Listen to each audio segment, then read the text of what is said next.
आप देख रहे हैं हॉरर स्टोरी हिंदी। तो चलिए आज की कहानी शुरू करते हैं।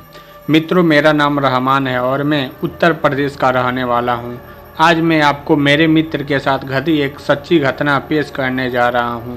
मेरा मित्र का नाम वसीम है और हम बचपन से ही बहुत अच्छे दोस्त हैं और हमारी अब हर एक बात एक दूसरे से शेयर करते हैं। हम जब कॉलेज में आए थे तब उसकी सगाई हो गई थी। वो उसकी मंगेतर से, जिसका नाम रेशमा था, से बहुत प्यार करता था और वो दोनों रात भर मोबाइल से बात करते थे। एक दिन की बात है, उसने मुझे बताया कि वह उसकी मंगेतर के साथ रात को बात कर रहा था। वसीम ने उसकी मंगेतर को मिलने के लिए बोला तो उसकी मंगेतर बदली हुई आवाज़ में बोली, तू ज़्यादा मत बोला कर वरना तेरे को वहीं दफन कर दूंगी। वसीम एक बार ये सुनकर चौंक गया और फिर सोचा हो शायद मजाक कर रही होगी। फिर वसीम भी उसको मजाक में बोला, क्या कर लेगी तू मेरा, देखते हैं। तो वो फिर बोली, आज रात देख तेरे साथ क्या होता है। यह कहकर उसने मोबाइल रख दिया। अगली सुबह जब वसीम मुझसे मिला तो वो अपनी आप बीती बताने लगा। उसने मुझे रात को फ़ोन करने वाली बात बताई और उस रात उसके साथ जो हुआ वो बताया। उसने बताया कि रात को 2-3 बजे के आसपास अचानक उसकी नींद खुली और उसके सामने एक सफ़ेद लंबी दाढ़ी वाला आदमी बैठा था।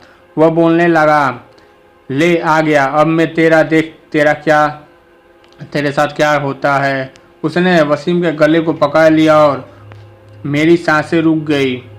वसीम ने उसी वक्त अल्लाह का नाम लेते हुए नमाज पढ़ना शुरू कर दिया। वह उसके सामने से गायब हो गया।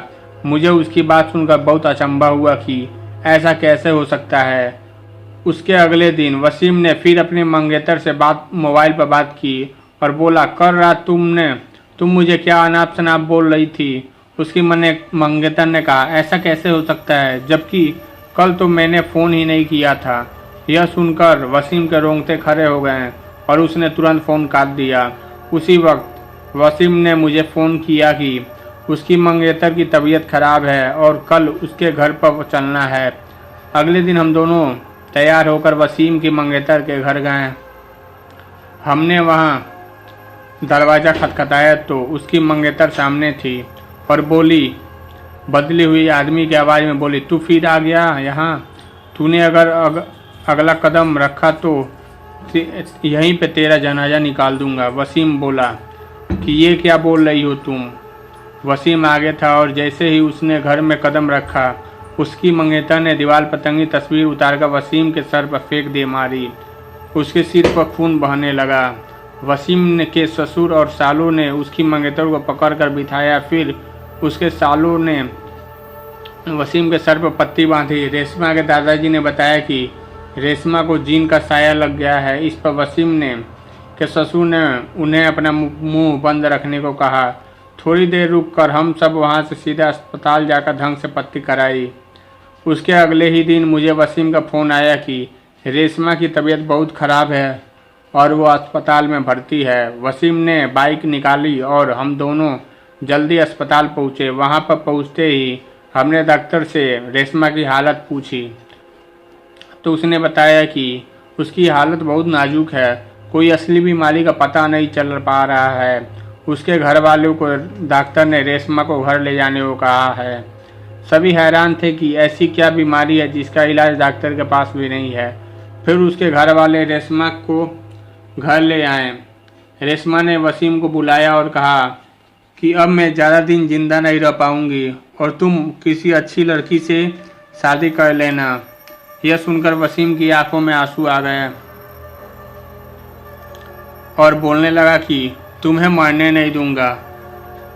फिर रेशमा के दादाजी ने उसको पास के ही पीर बाबा के पास ले गए और बोलने लगे कि हम उसको पीर बाबा ने बताया कि इसको एक बुरे जिन ने पकड़ लिया है जिसकी वजह से वह इसके शरीर को नुकसान पहुंचा रहा है। अब बहुत देर हो गई है। पीर बाबा ने बताया कि इसका एक ही इलाज है, यहाँ से 80 किलोमीटर दूर एक दरगाह है, वहाँ इसका इलाज हो सकता है। और बाबा ने बताया कि इसके साथ वही इंसान जाएगा जिसे वह सबसे ज़्यादा चाहती है। वसीम ने कहा, मैं चला जाऊँगा। मुझे रेशमा दोनों बाइक पर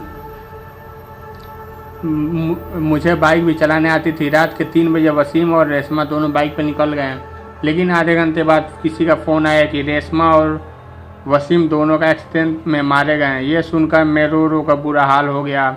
मेरी सबसे करीबी दोस्त अब इस दुनिया में नहीं रहा।